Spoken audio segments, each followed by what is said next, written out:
नमस्कार बंधुगण, आज के আমরা ছোট্ট করে একটু রবীন্দ্রনাথের জন্মদিন রবীন্দ্র জয়ন্তী পালন করছি।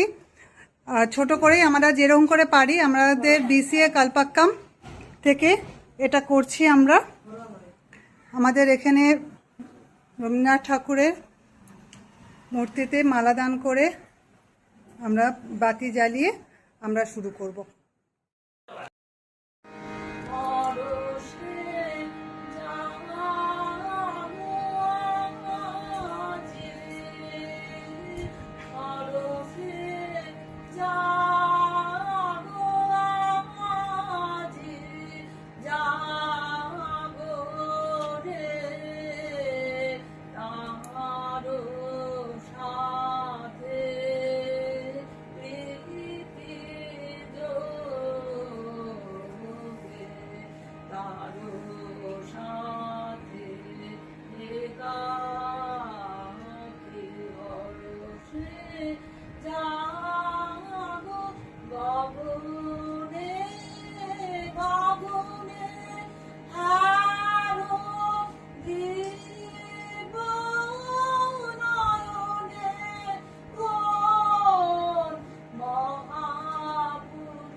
যেতে যেতে পথ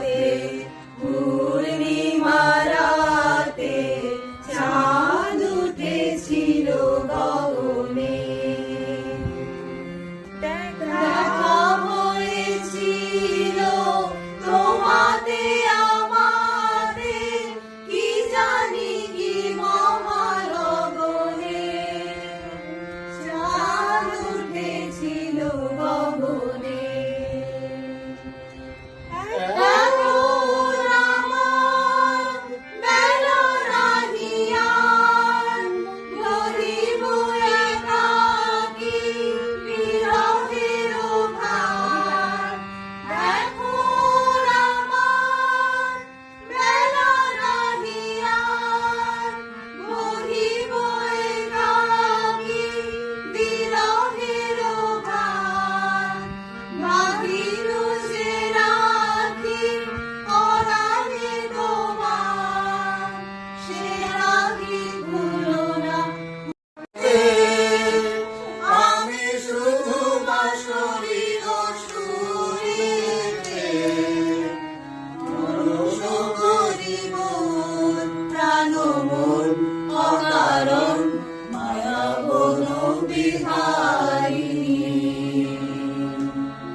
চমকিবে ফাগুনের পবনে, বসিবে আকাশবাণী শ্রবণে।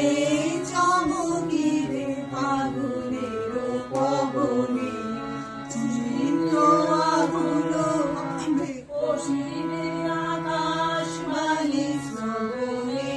চিত্ত আকুল হবে, অনুমান অকারণ দুর্ভোগে আমি তারে সাধিব, গোপনে বিরহ ডোরে বাঁধিব। দুর্ভোগে আমি তারে সাধিব, গোপনে বিরহ ডোরে বাঁধিব। বাঁধনবিহীন সে যে বাঁধন অকারণ, মায়া বল বিহারিণী। মায়া বল বিহারিণী হরিণী, গহন স্বপন সঞ্চারিণী। মা গো, আমায় ছুটি দিতে বল, সকাল থেকে পড়েছি যে মেলা। এখন আমি তোমার সাথে বসে করবো শুধু পড়া পড়া খেলা। তুমি বলছো দুপুর এখন সবে, না হয় সত্যিই হলো তাই। একদিনও কি দুপুরবেলা বিকেল বলে মনে করতে নেই? আমি তো বেশ ভাবতে পারি মনে, সূর্য ডুবে গেছে মাঠে শেষে। বাঙালি বলি ছুটি ভরে সাক্ষী একটা পুকুর ধারে বসে। উদ্ভ্রান্ত সেই আদিম যুগে স্রষ্টা যখন নিজের প্রতি অসন্তোষে নতুন সৃষ্টিকে বার করছিলেন বিধ্বস্ত, তার সেই অধৈর্যে ঘন ঘন মাথা নাড়ার দিনে রুদ্র সমুদ্রের বাহু প্রাচী ধরিত্রীর বুকের থেকে ছিনিয়ে নিয়ে গেল তোমাকে আফ্রিকা। বাঁধলে তোমাকে বনস্পতির নিবিড় পাহারায়, কৃপণ আলোর অন্তঃপুরে। সেখানে নিভৃত অবকাশে তুমি সংগ্রহ করছিলে দুর্গমের রহস্য, চিনছিলে জল স্থল আকাশের দুর্বোধ সংকেত। প্রকৃতির দৃষ্টি অতীত জাদু মন্ত্র জাগাচ্ছিল তোমার চেতনাতীত মনে। বিদ্রুপ করছিলে ভীষণকে বিরূপের ছদ্মবেশে, শঙ্কাকে চাচ্ছিলে হার মানাতে আপনাকে উগ্র করে। বিভীষিকার প্রচন্ড মহিমায় তাণ্ডবের দুন্দুভিনী নাদে। হায় ছায়াবৃতা, কালো ঘোমটার নিচে অপরিচিত ছিল তোমার রূপ উপেক্ষার আবিল দৃষ্টিতে। এলো ওরা লোহার হাত কড়ি নিয়ে, নখ যাদের তীক্ষ্ণ তোমার নেকড়ের চেয়ে। এলো মানুষ ধরার দল, গর্বে যারা অন্ধ তোমার সূর্য হারা অরণ্যের চেয়ে। সভ্যের বর্বর লোভ নগ্ন করল আপন নির্লজ্জ অমানুষতা। তোমার ভাষাহীন ক্রন্দনে বাষ্পাকুল অরণ্য পথে পঙ্কিল হলো ধুলি তোমার রক্তে অশ্রুতে মিশে। দস্যু পায়ের কাঁটা মারা জুতার তলায় বিভৎস কাদার পিণ্ড। চির চিহ্ন দিয়ে গেল তোমার অপমানিত ইতিহাসে। সমুদ্র পারে সেই মুহূর্তেই তাদের পাড়ায় পাড়ায় মন্দিরে বাজছিল পূজার ঘণ্টা। সকালে সন্ধ্যায় দয়াময় দেবতার নামে শিশুরা খেলছিল মায়ের কোলে। কবির সঙ্গীতে বেজে উঠছিল সুন্দরের আরাধনা। আজ যখন পশ্চিম দিগন্তে প্রদোষকাল, ঝঞ্ঝা বাতাসের ঊর্ধ্বশ্বাস, যখন গুপ্ত গহ্বর থেকে পশুরা বেরিয়ে এলো, অশুভ ধ্বনিতে ঘোষণা করলো দিনের অন্তিম কাল। এসো যুগান্তের কবি, আসন্ন সন্ধ্যার শেষ রশ্মিপাতে দাঁড়াও ওই মানহারা মানবীর দ্বারে। বলো ক্ষমা করো, হিংস্র প্রলাপের মধ্যে এই হোক তোমার সভ্যতার শেষ পুণ্যবাণী। এই যুগে এই পৃথিবীতে জন্মে পদাঘাতই শুধু তারা পেয়েছেন। আমি তাদের করুণা করি। আমাকে যদি কেউ প্রশ্ন করে এই পৃথিবীতে জন্মে তুমি কি পেলে, আমার উত্তর রবীন্দ্রনাথ, রবীন্দ্রনাথ আর রবীন্দ্রনাথ। আমি রবীন্দ্র যুগে জন্মেছি, রবীন্দ্রনাথকে দেখেছি, রবীন্দ্রনাথকে কাছে পেয়েছি। আমার এই লেখার পাঠকদের মধ্যে যারা এই সৌভাগ্য থেকে বঞ্চিত, তারা হয়তো আমাকে ঈর্ষা করবেন, কিন্তু তার কোনো হেতু নেই। সৃষ্টিকর্তা আপন সৃষ্টির মধ্যেই সপ্রকাশ। তার সাহিত্য সৃষ্টির মাধ্যমেই তাকে খুঁজে পাওয়া যায়। তবু হয়তো অনুশোচনা নিয়ে প্রশ্ন করবেন, আপনার মতো চাক্ষুষ থাকার সৌভাগ্য তো আমাদের হলো না। নাই বা হলো 25শে বৈশাখ একটি পবিত্র দিন। মহানগরীর কলুষতার মধ্যে দিনটি না কাটিয়ে চলে যান শান্তিনিকেতনে। পূর্বপল্লীর প্রান্তে পারুলডাঙ্গার মাঠে প্রভাত সূর্যের প্রথম প্রকাশকে ধ্যান সমাহিত চিত্তে দেখুন। আদিত্যবর্ণ এক মহান পুরুষকে দেখতে পাবেন, তিনি এলো কাছে, মধু বিধু দুই ভাই ছুটাছুটি করে তাই, আনন্দে দুহাত তুলি নাচে। পিতা বসি ছিল দ্বারে, দুজনে শুধালো তারে, কি পোশাক আনিয়াছ কিনে? পিতা কহে, আছে আছে তোদের মায়ের কাছে, দেখিতে পাইবি ঠিক দিনে। সবুর সহে না আর, জননীরে বারবার কহে, মাগো ধরি তোর পায়ে, বাবা আমাদের তরে কি কিনে এনেছে ঘরে, একবার দেনামা দেখায়। ব্যস্ত দেখি হাসিয়া মা, দুখানি ছিটের জামা দেখাইল পরিয়া আদর। মধু কহে, আর নেই? মা কহিল, আছেই, এক জোড়া ধুতিও চাদর। রাগিয়া আগুন ছেলে কাপড় ধুলায় ফেলে কাঁদিয়া কহিল, চাহি না মা, রায় বাবুদের গুপি পেয়েছে জরির টুপি, ফুল কাটা সাটিনের জামা। মা কহিল, মধু ছি ছি ছি, কেন কাঁদো মিছামিছি?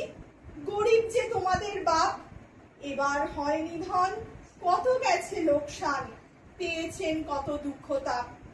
তবু দেখো বহু ক্লেশে তোমাদের ভালোবেসে সাধ্য মতো এনেছেন কিনে। সে জিনিস অনাদরে ফেলিনি ধুলির পরে, এ শিক্ষা হলো এতদিনে। বিধু বলে, এ কাপড় পছন্দ হয়েছে মোর, এ জামা পরা সামারে। মধু শুনে আরো রেগে ঘর ছেড়ে দ্রুত বেগে গেল রায়বাবুদের দ্বারে। শ্বেতা মেলা লোক জড়ো, রায়বাবু ব্যস্ত বড়, দালান সাজাতে গেছে রাত। মধু যবে এক কোণে দাঁড়াইল ম্লান মনে, চোখে তার পড়িল হঠাৎ। কাছে ডাকি স্নেহ করে কহেন করুণ স্বরে, তারে দুই বাহুতে বাঁধিয়া, কিরে মধু হয়েছে কি? তোরে যে শুকনো দেখি। শুনি মধু উঠিল কাঁদিয়া, কহিল, আমার তরে বাবা আনিয়াছে ঘরে শুধু এক ছিটের কাপড়। শুনি রায় মহাশয় হাসিয়া মধুরে কয়, সেজন্য ভাবনা কি বা তোর? ছেলেরে ডাকিয়া চুপি কহিলেন, ওরে গুপি তোর জামা দে তুই মধুরে। গুপি সে জামা পেয়ে মধু ঘরে যায় ধে, হাসি আর নাহি ধরে মুখে। বুক ফুলাইয়া চলে, সবারে ডাকিয়া বলে, দেখো কাকা, দেখো চেয়ে মামা, ওই আমাদের বিধু ছিট পড়িয়াছে শুধু, মোর গায়ে সাটিনের জামা। মা শুনে কহেন হাসি, লাজে অশ্রু জলে ভাসি, কপালে করিয়া পরাঘাত, হই দক্ষী হই দিন, কাহারও রাখি না ঋণ, কারো কাছে পাতি নাই হাত। তুমি আমাদেরই ছেলে, ভিক্ষা লহে অবহেলে, অহংকার করো দেহে দে। ছেঁড়া ধুতি আপনার, ঢের বেশি দাম তার, ভিক্ষা করা সাতিনের চেয়ে। আয় বিধু আয় বুকে, চুমু খাই চাঁদ মুখে, তোর সাজ সবচেয়ে ভালো। দরিদ্র ছেলের দেহে, দরিদ্র বাপের স্নেহে, ছিটে জামাটি করে আলো।